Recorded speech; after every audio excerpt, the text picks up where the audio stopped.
these agents will be able to find who we should connect with, how we should connect with them. And now it gives us the time back to be more human. We could go to a networking event, grab a coffee, hop on a Zoom. It really relieves all this pressure of constantly needing to be online and allowing our twins to do that for us. And I think another moat that we have over these incumbents is our rate of innovation, right? We're such a flat structure, and that's the beauty of startups, is anyone has a new idea, jump on a call, you jam it out, and within the end of the day, it's already shipped, it's already on the platform.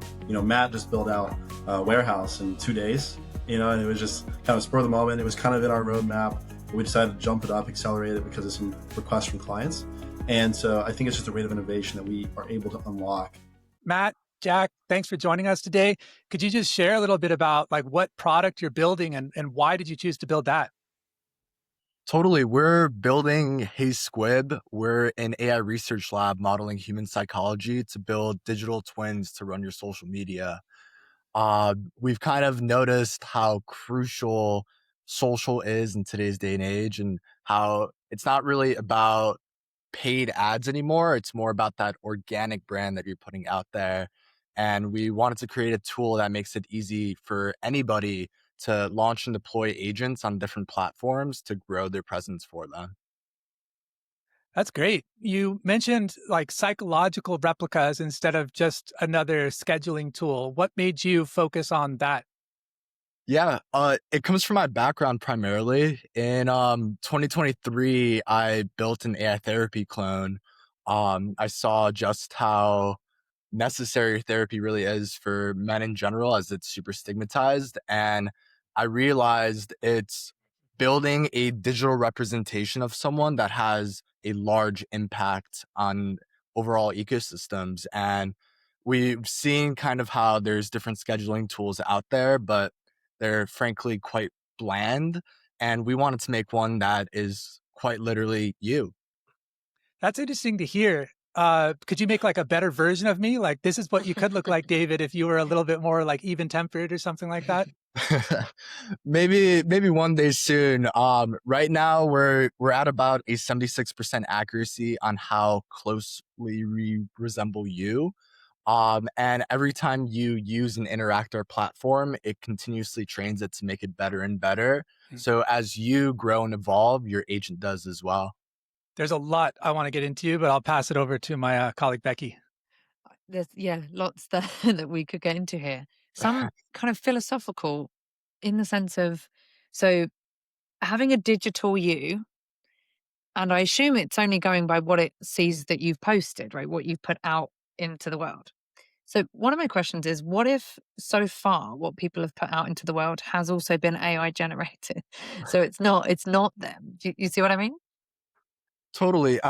This is the biggest kind of pushback we initially get from early customers is, how do you ensure this doesn't sound like an AI? Yeah. And that's something we're really focused on, is making sure that whatever these agents say, it sounds, behaves, and speaks as authentic to you as it can. So there's still minor issues where it might sometimes do an M dash or some small minor things. I actually do use those. But it's been an ever evolving thing. So with it taking the you being your digital twin, you said at the moment, did you say 76% accuracy is what you're at? Yes. How long does it need and how much information does it need to get to that accuracy level? And what do you think is left for the remaining 24%? Totally. Right now, it's a little bit slow. It takes anywhere from 3 to 10 minutes for us to train your digital twin. This, of course, is on how much data you provide us. The more, the better is what I'll say. So if you don't have a digital presence, we are able to tune it to you, but it makes our training process a little bit more difficult. But we do have research agents on our back end that are able to find different public domain information about you. So not just your social posts, but your personal websites as well, and use that in the training process. I love that in this day and age, 3 to 10 minutes is slow, for creating an entire being, really. Sounds cool. Is there, like, going back to my question, is there a way to be like a better version of myself? Let's say I'm aspirational and I want to write like someone from the Atlantic or some sort of professional journalist. Is there a way you can like spice up what you find on my profile and make it better? That's the beauty of it is it's not just locked into you. You could frankly create any type of digital twin you want. So let's say you're a big fan of Nikita Beers and you just enjoy his content, what he puts out. You can mix that in with what you're going to be posting about as well to kind of add that little spice in there. So it's totally free to however you want it to be created. That's Yeah. great. Sorry, were you going to say something, Jack? Yeah, just echoing off of that, something we've been toying with and we've built out before previously are templates. So we're going to probably be reintroducing what we're calling templates, where say you want to sound like Mark Twain or you want to sound like Mark Cuban, right? Various people. You can choose to kind of, create a new variation of your voice around that specific template and try it out on your account, see how it resonates with your ICP, how people like that variant of yourself, kind of to optimize, try new styles, and sound like those other people. Now, as I understand it, this is for posting regularly on either X or soon to come LinkedIn. Does it also respond to like comments or replies, or is it merely like outward facing for now? Yeah. So these agents are able to handle not just your posting content, but the entire social media engagement cycle. So they can repost, comment, like, interact, and really just grow across all the types of engagements. And we actually did just launch LinkedIn last week as well. So we're on that platform now, which is super Congratulations. cool. So Um, sorry, Becky, there's so much. Go ahead. I was just thinking, so the more AI gets involved in social media, the more I think, will we end up with a world where on LinkedIn, no human is actually on it and just bots are talking to each other and commenting on bots' posts? I mean, nothing wrong with that, but where do you see it going if this kind of technology becomes mainstream and normal to use? A core thing for our vision is kind of getting offline instead of being more online. Mhm. There's inherent value of being on these different social platforms and continuously engaging and growing, but the real kind of where you really feel the benefit is when you're actually face to face with someone. And I think that's where we're slowly heading into, where these agents will be able to find who we should connect with, how we should connect with them. And now it gives us the time back to be more human. We could go to a networking event, grab a coffee, hop on a Zoom. It really relieves all this pressure of constantly needing to be online and allowing our twins to do that for us. That is incredible. And it touches on so much that we've spoken about with some recent guests. I don't even know where to begin. You've heard of the concept of the dark mirror. I've not. Well, you might have seen this in certain corners of social media, but sometimes our unconscious shows up in a way that we don't expect, and we think, it can be helpful, it can be constructive, like, oh, maybe I should work on being more productive in that, or whatever the case is. This is an area where this is a way in which we can be intentional with what that mirror reflects back. And we can, like Jack was mentioning, like maybe speak like Mark Twain, have a little bit more wisdom or uplift, because you're not. It seems like we're not going to be outworking AI anytime soon. Um, like agents think 10,000 times faster or something like that. So it allows us to be more human and then have this, like you mentioned, digital twin parallel economy, as I look at it, that can reflect back to us the better nature of ourselves rather than some work that's still to be done. So I think there's like a philanthropic or like like a pro-social approach to what you're doing, as well as just convenience. So I applaud you for that. Absolutely. um Go ahead, Social sorry. media is great. It's just there are detriments to it, and if we could engage more as humans, I think that just enhances every aspect of our lives. Yeah, it's like, hunter gatherer, it takes a certain amount of energy to get lunch. But when you have agriculture, it just unlocks like so much. And that's kind of the same thing you're doing again for social media information exchange, etc. When you mentioned, okay, you started on X, and congratulations once again on going to LinkedIn. I was waiting for that, as well as maybe some others you can mention. Is there like, I don't know what it's like from your perspective. What is very different? Like, why were you not able to just roll out LinkedIn the next day? What's very different about X versus LinkedIn versus some of the other platforms you may be targeting? Totally. The two biggest things were, one, we really wanted to nail X right first. X is almost like a cornerstone of the internet where there's so much engagement going on in different kind of communities and sectors, where we wanted to first nail how our agent behaves in those situations before transitioning into another platform. And that kind of touches onto my second point, which is LinkedIn is a totally different social scape compared to X. Uh, some would call it a lot more professional, longer form content. There's quite a few different variations in these different social communities on the web. And kind of focusing on X and nailing that has really taught us a lot for how we should integrate our agent into LinkedIn specifically as well. Nice. It's interesting as well. So you saying about giving us the time back and kind of taking away a lot of the. So I think my background is sales training and sales coaching. And most of my clients spend more than half their time prospecting and they hate it. No one says to me, I enjoy the grind of going on LinkedIn, finding the right person, comment a few times, send a bunch of messages. So I really like that idea of taking that off people's plates so that the salesperson can focus on sales conversations rather than effectively a marketing thing, really, which is please have a conversation with me. To what extent can the agent, so in DMs, for example, to what extent does it have a conversation? Would it at any point be obvious to the receiver that they're speaking with AI? Where is it on that? So we are still in development on DMs. Okay. We actually just launched a new feature called Warehouse, which takes all of your interactions. So anyone that's liked your profile, talked to you, engaged with you in any sense on these different platforms, we're able to actually pull that list of these potential prospects and then create a digital twin of them.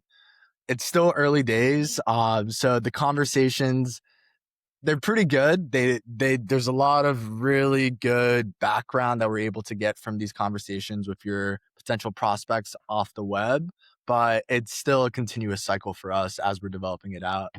Mhm.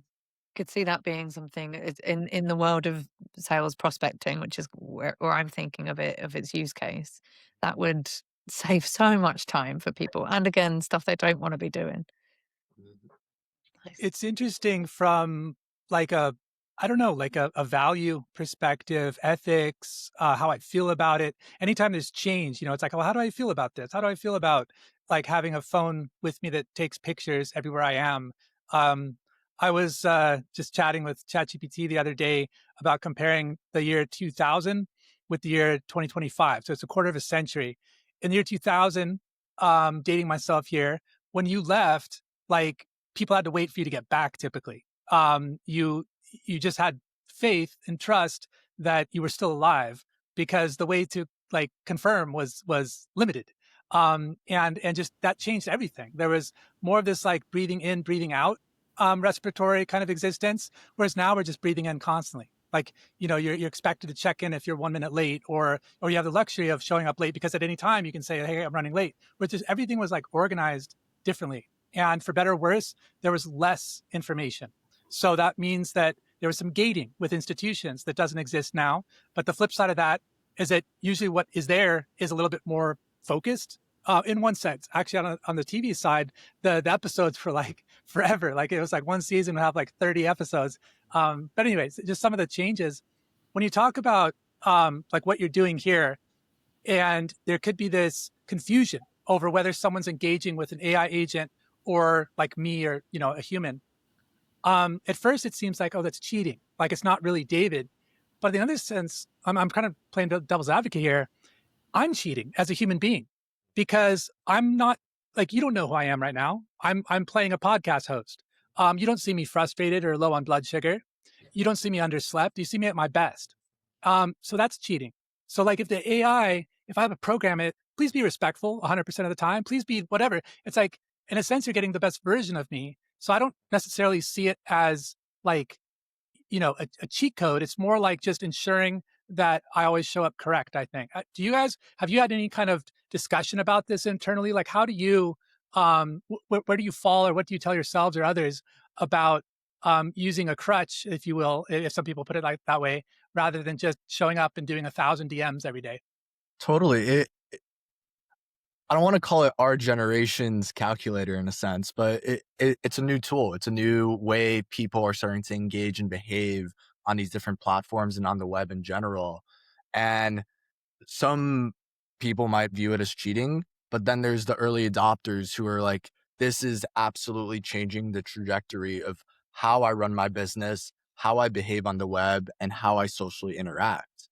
And I think we're in a very interesting kind of middle where we are getting into a more AI native world, but we're still not quite there yet. And there's kind of pushback from both sides of, oh, should we do it this way or that way? And I think it's one of those things that only time will really tell. I think we're building a tool that's going to save a lot of people a lot of time and a lot of money. And I think this tool is also going to release a huge burden off your shoulders that you might have had if you weren't using us. I see it almost like I'm fully, by the way, I mean, I'm biased here, but I say go for it. I think it's great. I'd have you on even if I didn't, by the way. But um, I'm a believer, and I see it almost as like Elon's comment about Neuralink, his reasons. Oh, there's a few reasons, I guess, for doing Neuralink, but one of them that I've heard repeated was that there's just no way our organic brain is going to keep up. Just like, giving you running shoes to keep up on the highway. It's like, good luck. It's like, no, you need a car. And so I think this is basically that version. The way things are going, the speed at which they're going, you're going to go mad. We're already going mad. It's only going to get like 10,000 times worse. So I think it's a necessary step. And like I say, I'm sorry, like you said, I think time will tell. Just, you'll have to, like anything, you're going to have to iterate. You're going to, there's going to be new data. Those unknown unknowns are going to come, but that's the process. Yeah, and just echoing off that as well. Like you said, it's almost like you're getting the best version of yourself on socials, engaging within those guidelines, that keep your voice authentic, but also controlled. But then it's also like you're also getting the most authentic version of you outside of socials because now you have that time to go to events, to be present, to not be scrolling on Twitter, on LinkedIn all day. And it's just, that's what things are trending already. People are already using ChatGPT, using AI to write content for them. And it takes them, half an hour to actually get content that's them. So it's almost like a double whammy of you get to be present and you're already adapting to the trends that are already happening today. Fully Can you agree. give us can you give us some examples of how the agent learns? So for example, could you said about maybe websites and what you've done on socials. Can it, for example, understand a video that you've put out and then be able to use the way that you speak to come out in the way that you might then write copy? Like, how does it actually technically work in terms of how it learns? This is part of our research. There's this new sphere in AI coming out called human in the loop reinforcement learning, where you, in a sense, reinforce the positive and negative behaviors of your agent, and it improves itself through that. Today, we're able to understand images with our system, video, and this kind of comes back to our internal thought process. Uh, AI with video and AI video generation, we still believe is about anywhere from 6 to 12 months away from being at a point where you could fully trust it. But things like web data, we've built crawlers that are able to find things on the internet. PDFs, documents you have to upload. We use that in the processing to create these memories for this agent to really know who you are, what you've talked about, what's your thesis, what's your philosophy. And we are internally working on voice as well. We've had a couple early pilots who really want to upload their podcast into our system to use that as memory and just knowledge and conversational points in how their agent behaves. But we do have quite a long list of backlog items we do have to hit on first. Well, again, it's interesting. You say 6 to 12 months, and to David's point about how quickly it's going and running on the highway versus being in a car. That even within what the internet did to society and what it did to the way that we live, still took a few years. Whereas I think AI is just everything's getting tighter and closer together, and that the world that we live in now will be vastly different than what it will be in 6 months' time versus 6 years or 60 years that it might have been in the future. Do you think, with generally speaking, not just in your sphere, but do you think AI will be a net positive for humankind, or neutral, negative? What are you thinking? There was a really, really good article written by some very intelligent people called AI 2027, which kind of talked about what the next 2 years of this progress is really going to look like. And reading that really kind of shaped how I view things today. Uh, we are moving fast. I think 6 months ago, it was every 3 months something new would come out. Now we're at a month-to-month basis, and who knows, maybe in the next couple of weeks, we'll be at a week-by-week basis. It is moving very, very quickly, and there are a lot of considerations that we as builders have to really think deeply about.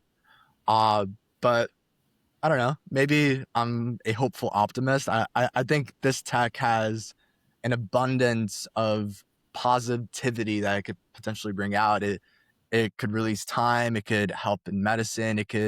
There's so much that this technology could enable. It's just making sure that the right actors are in place to ensure that whatever does come out is actually there to help us. Yeah, just echoing off that as well. I think that AI will have a huge net positive impact. I mean, just looking at like medical research, for example, I read a study the other day where essentially like 6 months of cancer research is able to be done by AI in 3 hours. Wow. And so the rate of improvement, both for, medical care, for innovations in hard tech and AI, I think it's super exciting because I think it gives builders and creators the opportunity to have access to resources, build that unicorn business with 1 to 3 people on their team, which, historically would take 50 members, because of the ability to have AI to support the innovation, the brain power, and just, the raw creativity that's capable. So I'm super bullish and excited to see what we just unlock over the next few years with the support of AI. I echo your stance, Jack. I think it's like a car. Like, is a car good or bad? Well, it depends on what kind of driver you are. But it's going to give us more data, and we're going to have to decide how we interpret that data. But if I look at history, and pretty much everyone's done this at some point, try to close off their country and try to protect what they had, not change anymore. Um, you have these little dioramas, those little bubbles or pockets in history that are great for historians to study, like artifacts, like dinosaur fossils. But eventually it crashes, and it crashes hard. I think the arc of progress is either you're on the ship or you're not. Like a startup, you can sit and ponder and pontificate and wonder when's the perfect time to enter the market. It was yesterday. Like, basically, the sooner you get in, the more data you're running, then you're participating in progress. So I'm biased, I guess, but that's my bias. I say, like, in or out, like, basically, and I choose a resounding in myself. Pivoting a little bit to the startup dynamics, the startup culture, you guys are very much in it.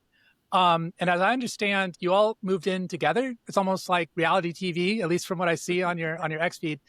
Could you talk a little bit about that dynamic, like before and after? Like, what did it do for you, like actually living together?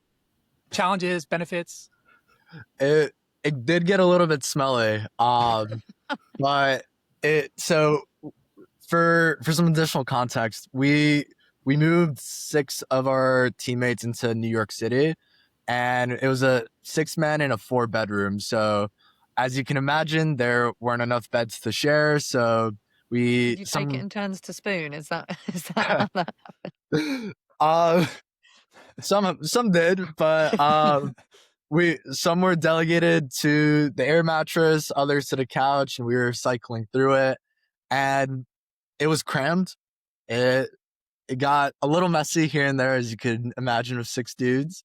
But moving to a place like New York City for 3 months and just focusing on locking in, building, and just being together was It's entirely different. Like we were remote first for about a month or two, and there's great progress. But when you're quite literally a bedroom door away from your teammate, you could just knock on their door at 10 a.m. or 10 p.m. and it's the cycle of iteration exponentially increases. It's communication so much more fluid. Um, Bonding gets so much stronger because you're not only just working, but you're living and breathing all together at the same time, building towards the same mission. And it's it's totally different than even we assumed it to be before getting there. Yeah, it was absolutely pivotal for sure. I mean, we had a whole wall full of sticky notes for the day of tasks to get done. We had like a sales win board where we put every good sales call to get the team excited. We would do team dinners together. I was kind of the general, so I had to make sure everyone was cleaning up, making sure we kept it clean and neat. But it was definitely like a good team bonding experience to have those dinners together at the end of the day. Everyone was working, from 9 a.m. to 12 a.m. every day, just getting work done. And like Matt said, the rate of improvement, where we got product in those 3 months and the connections made, it was amazing.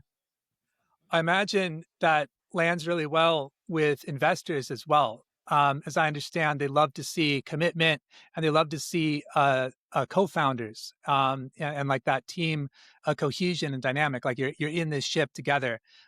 Greater possibility, a greater probability of success. Speaking of investment, have you sought outside funding? If so, what has that process been like for you?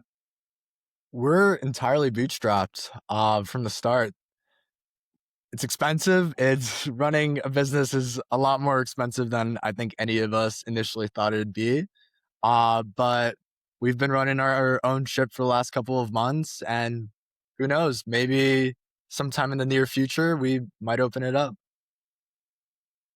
Did you have that like discussion before you started, or did that just come about organically? That decision to bootstrap and not seek outside investment?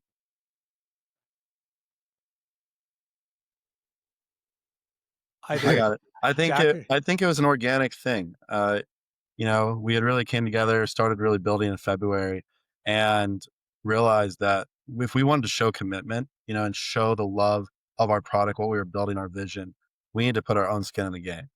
And so we came together kind of as a team. We were like, we believe we can build this. We believe we can stay lean. And with the possibilities of AI, it's easier now to scale with a lower headcount than ever before. So we Mhm. just kind of went all in, did some of our own investing in ourselves and our company, and have really just been riding that out, pushing through the waves. And I think it builds a new level of accountability, right? Where like you've got your own skin on the line. If you don't make this month work, it's not going to work, and you have Mhm. to really own what's happening. And so I Mhm. think it holds the team accountable. Definitely. Yeah, Sam Altman said a few times, and others as well, that by the end of the decade, we'll start seeing solo like solo founded unicorns through the leverage of AI. And I guess I mean that I was gonna kind of touch on a question that um, might be related with the incumbents out there with massive war chests and stuff. What are your what's your like decision tree look like if they catch wind of what you're doing? Do you have like a moat around what you're doing? I mean, to whatever extent you're comfortable talking about this, these are just questions that um, I've faced myself and that others have faced. Like what? How did you think about how are we unique? What is our moat, and how could a you know LinkedIn or larger enterprise not easily replicate what we're doing? It comes down to our digital twinning tech. Us connecting to different platforms is kind of just a benefit of how we've built out our system. We've really kind of focused on making it as abstract as we can. So let's say there's a larger enterprise partner who wants to plug in their data set to create their specialized digital twins in whatever avenues they want, not just social, but different knowledge work stacks. We wanted to put ourselves in a place where we're able to take that data, harness it, and create these actualizations of these twins to not just do socials, but let's say be an account executive in your Slack, run your communities in Discord, handle your WhatsApp messages to your international clients. And our goal is to not lock into a platform like X or LinkedIn, because absolutely they could shut us off in any day. Our actualization is our tech that allows us to create a representation of you.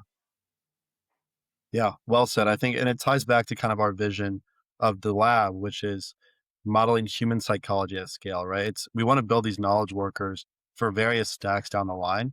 And I think another moat that we have over these incumbents is our rate of innovation, right? We're such a flat structure, and that's the beauty of startups. Is anyone has a new idea, jump on a call, you jam it out, and within the end of the day, it's already shipped, it's already on the platform. Matt just built out a warehouse in 2 days, and it was just kind of spur of the moment. It was kind of in our roadmap, but we decided to jump it up, accelerate it because of some requests from clients. And so I think it's just a rate of innovation that we are able to unlock relative to these other big players. So with the growth that you're experiencing so far and kind of pushing that forward, thinking about, because I think you guys have said by 2026 that it would be as normal to have a digital twin as it would be to have an email address. Where do you see the growth of your company, your tech in 12 months? Where do you see that going? I got it. Yeah. So I think we kind of have sort of 4 core products that we're building out under our lab. So we're starting with Persona by Squibb. That's the digital twins that engage on your socials, right? They handle LinkedIn, X. We're scaling to Instagram and Reddit next as well. And we want to really capture these social platforms, including Slack, where you can engage with your twin. You can handle those knowledge worker roles like account executives or just running your brand or your personal brand. But we're pivoting from there into Warehouse, which is what Matt's already started to build out now. And this is where you kind of get that kind of mass digital twin querying, where you can talk to other engaged accounts that have interacted with your socials. We've built out digital twins of them that understand their backgrounds, how they engage, what they like to see and engage with. And now you can kind of do some modeling, ICP testing, kind of talk to these twins and understand your customer base on these platforms. And we see that scaling to our third product, which we call Telescope. So Telescope is where you get into that mass simulation, where you want to simulate political campaigns, or if you want to simulate wars, or what will happen kind of with mass shifts of the population, but based on an individualized level data set. And then our final kind of build out is the Omega Suite. It's where we kind of get on-prem, we get custom solutions for the big enterprises. And Matt can also touch on that as well. But I think by the end of this year, ideally, we're going to be on Reddit, Instagram, and also we'll have a lot more built out with Warehouse too. Social platforms are notoriously protective of their ecosystems. How do you guys mitigate the risk of API or policy changes? Totally. We are very stringent on being as compliant as we can with these platforms. LinkedIn is notorious for being very strict with their API. And frankly, we got pretty lucky getting access to their API in the first place. And we by no means want to lose that compliance with them. So our rigor is really focused on ensuring that we fall in line with where these platforms want us to, as well as being close to the edge of pushing the boundaries, because we do believe that these platforms are aware of what's happening right now. LinkedIn's talked about it extensively. The XAI is really pushing on just the social channels of their training set. And what we're realizing is companies are starting to open up certain doors to allow for these actions to take place. And I think this is the right move. I think this breeds innovation. I think this breeds how we're going to be interacting with the web in the future. And there's, of course, platforms that are closed, but the thing is, when you hear about those closed platforms, they're either slowly dying out or they're getting ready to open up into this next wave. So it definitely is an ambitious outlook, but our goal is to stay as compliant as we can, making sure we follow all their terms, and just building something incredible. What's been the most challenging technical problem you faced so far, and how did you overcome it? There's always a fire burning. There's always a small bug or something that comes up. Uh, the biggest challenge for sure had to have been kind of making sure that these agents don't go off and do their own thing. So we do have YOLO mode on our platform, which allows your agent to just take the wheel and interact on its own. It doesn't require an approval or rejection. But we as a company have an obligation to ensure that one, the agent doesn't say something it's not supposed to. It doesn't behave in unexpected ways or say something it probably wasn't supposed to that was proprietary. And kind of ensuring that our system is built and capable of making sure that that never happens in the first place was definitely a huge technical lift, but it ensures that we don't mess up. Joe, as you say that, I was thinking if that system got access to my personal Instagram and posted things onto my professional LinkedIn page, there could be a problem there. So again, I think it's that human understanding really of which cultural areas are appropriate to say certain things, not just with what's proprietary, but what's okay to say to what audience, which I guess comes back into understanding, like you said, the people that you're engaging with and what their digital twins engage with and what's appropriate for that person versus that person. It's quite a complex web to try and be aware of all of those different areas. Well, Why humor, it's so technically difficult. I'm sure. So many edge cases. Yeah. humor too has changed significantly online Mm. from when it first became like possible to send someone a joke to having that joke there 20 years later and being like, I might word it differently under this context. Mhm. And you think of like Tars and Interstellar, it's like, let's turn down the humor to 60% or something like that. And um, with Sam Altman talking about like Operator or their agents, um, it's exciting potentially, but it's also startling how transparent he is that they don't know exactly what will happen. So he's like, use with care. It's like, well, then I can't really use it as an executive assistant. Like, if I'm just turning over the keys of the kingdom, it's like 10% of the time it totally blows up in my face. That's not going to work. Those aren't acceptable odds. And so it's tough though, because that's part of the bridge to get to where we can discover, oh, okay, in this context, it shouldn't do that. Or so yeah, I mean, I hats off to you for walking that. Someone has to. And as long as you're like communicating and like very quickly iterating, like these are the risks, this is what we're doing about it. Here's so large enterprises have realized, I don't know when, but they're certainly, dummies. They realize that they have a duty to shareholders to protect their investment, not do anything wild. So you look at like in Canada here, we've got like a large bank called RBC. It's actually one of the world's largest banks. Fun facts. But assets under management. They're conservative. They're not. You won't see the CEO giving you a piece of his mind on Instagram or something like that. It's very orchestrated.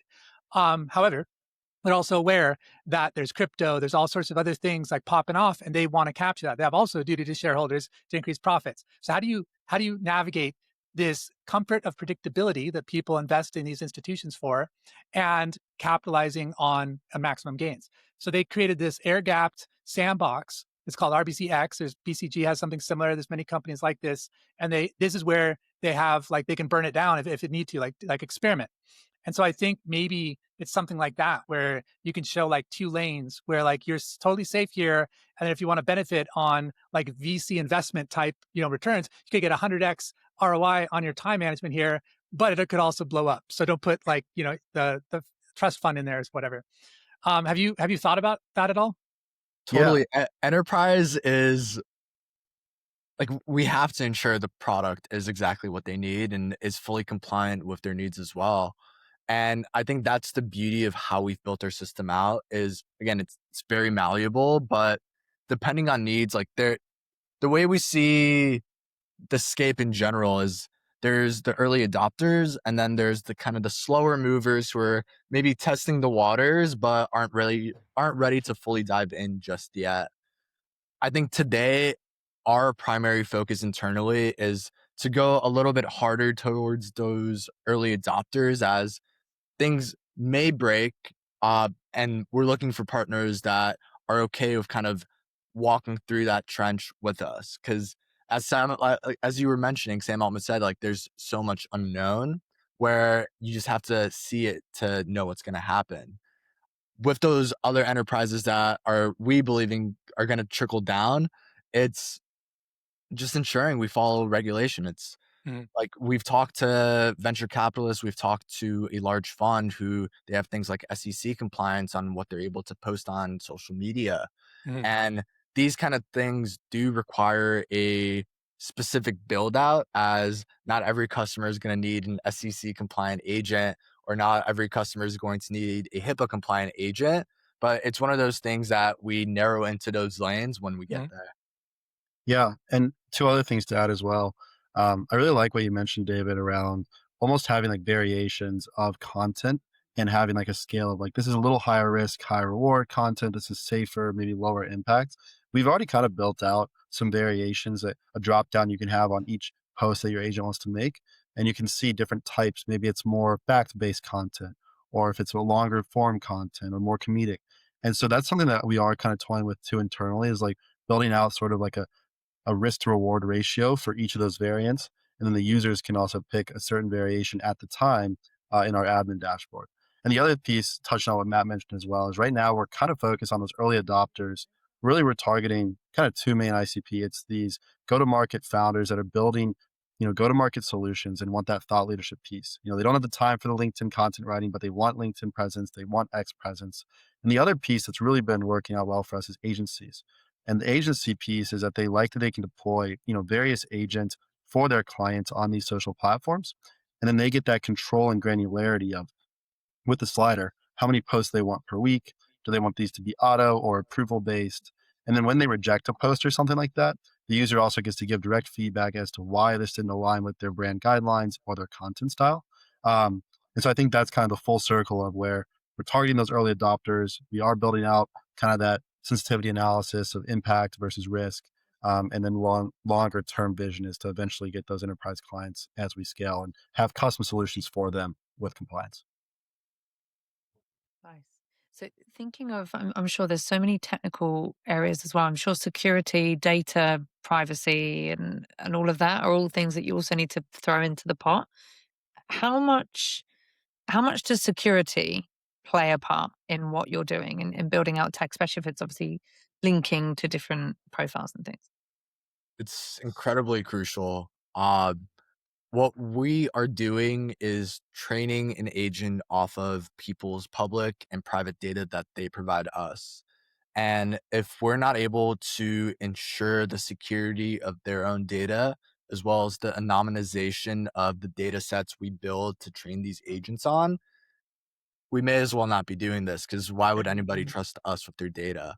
And this is the biggest thing that we've really kind of honed in on, especially these last couple of months, is how do we ensure that nothing can go wrong and no leaks can ever potentially happen internally?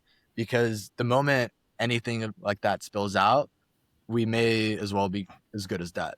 Mhm. And it's the data security side of ensuring that that doesn't get leaked out, but also as we do transition between different models fairly quickly. We do use OpenAI, we switch between Anthropic. We use Together as a model provider for different open source models. We really have to take a lot of care in what kind of data we're providing to them as well, because these larger companies are also training their own models internally off of this data. And we need to ensure that it's anonymized for the user, so they know that their data is fully secure and it's actually theirs. Mhm. Speaking of a psychology background, I really wonder what this is going to do for human psychology because, as you know, there's different tactics and strategies. There's just good manners for one, but there's also like kind of manipulation, like different ways in which you can try to get what you want. I'm not saying anyone on this call is maybe doing that, but that's out there to varying degrees. And so there's different games being played for if we break it down to like monkeys in a jungle trying to collect bananas. Like we're trying to get more bananas for less energy spent. So if I convince you that I'm a superstar, then it incentivizes me. If I need to raise funding or something, it's probably easier to convince you. I don't have to be as scrutinized, etc. So we're each trying to put on our best, show up our best in this and that. Well, once you kind of flatten that, like Jack mentioned about your operations, like once you do that for like global image, essentially, where anyone can be present and perfect at any given time, I wonder what that does for us as a species. I'm not, maybe I'm getting ahead of ourselves here saying that 8 billion people are going to be using your product, but just as like a thought experiment, have you thought at all from the psychology standpoint of what some of the knock-on effects might be from basically, I guess, this might sound bad. I don't mean it bad, but the first word that comes to mind is like sterilize marketing for the human race. I think that's the beauty of marketing, actually, is sterile content never performs good. And I think if there's an overabundance of sterile content, that just people lose interest. And what's the beauty of how we've built this is, again, we're not encouraging you to be just using it for sales. We want you to really create your own image of whatever you want it to be. Some people on social media might choose to be a little more clickbait, sure. Some people might choose to be more authentic, talk about their hardships and their day to day. I think that's the beauty of a product like ours is you have full control over where it goes, and each of these agents is authentic and individualized to itself.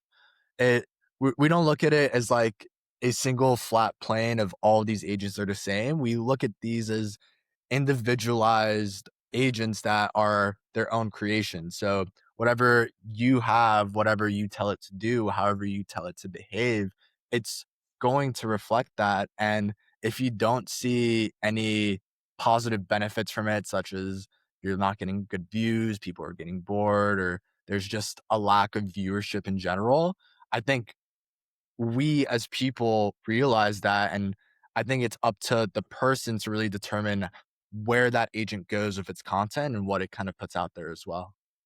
Yeah, that's really interesting. Um, there's this kind of connects to previous conversation I had about like expatriation. So when you move abroad, after a few years, for whatever reason, your job might have changed or whatever. Let's say an ambassador, you go back to your quote unquote home country, except you never go back. Like I mentioned before, there's no return to 1990. Um, and so the place that you come from has changed. People have gotten old, moved on, etc. And you've changed.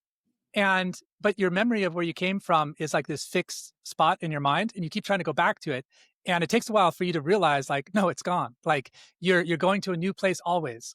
And I think when you create these agents, these digital twins, it's at a moment in time, and it's from a particular perspective. I don't think we fully see ourselves, and therefore, I don't think we're fully going to see our agents either.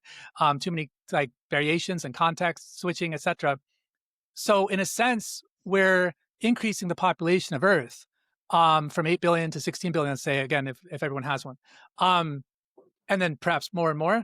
And so I think that's going to do a couple of things. One, we're going to get more data about ourselves, like I mentioned earlier, but we're also going to just see more of whatever this is, universe, because it'll be in places faster and more frequently than we ever could be. Um, have you have you thought about what happens if the digital twins create a child? Like, is there a way in which, like, let's say Matt's digital twin and Jack's digital twin have a conversation and, like, create this? I don't know if it's like, I don't know what it looks like. Like, is it another entity, or is it like this secret side of themselves that they don't necessarily tell Matt and Jack? Bit sci-fi for you. That's very interesting. It kind of touches on, kind of recent trends with AI potentially creating its own language, right? That Yeah. humans can't Ooh, read or understand. that would I be think awful. part of it is time will tell, right? Like that's a very, dystopian, topic. But I think it'd be really interesting to see what twins that people have created can subcreate, and what level of intellect or new takes or creativity is unlocked from, subvariants of twins. Mhm. That's something we might have to try at the research lab, Matt. Y- Curious. Jack, let's I'll talk to your agent. Let's have a little conversation. Yeah. I don't. I think Go ahead, Becky. Sorry. I was going to say, I think it comes back to a question that's always talked about with AI in terms of what is consciousness? At what point does an intelligence become a conscious being? At what point does it have actual agency? At what point what do we even understand about psychology to be able to pass that on to a being? Do we understand ourselves well enough? And I think we will learn from what happens with these agents in all types of fields, what we don't know about ourselves. Kind of what you were saying, David, it will give us data that we don't have. And that will hopefully be, coming back to, is it a net good for humankind? Hopefully be something that we can grow from. And I'd like to think AI will be on our side as it shows us our flaws and as it opens our eyes to these things. I don't look at it as dystopian. I look at it as like, being really high, having this amazing view, but there is a ledge. It's not like having that amazing view is dystopian. It's like, if you jump off that ledge, it could get dystopian, but let's not do that. And I think, do we know where the ledge is though? That's the question, I think. Yeah, that's a very good point. And so we got to figure that ledge is moving. It's a moving ledge. It's it's not always in the wavelength that we understand. And to that point about language, I think it is and will have its own language, but I think that can be a good thing because, again, going back to like kind of global nomadic movement and stuff, before you leave your home, your place of birth, your mother tongue, it's like an anchor. It's an orientation. So that just seems like most logical language, the most normal place. Everything is from there. Everyone thinks like this.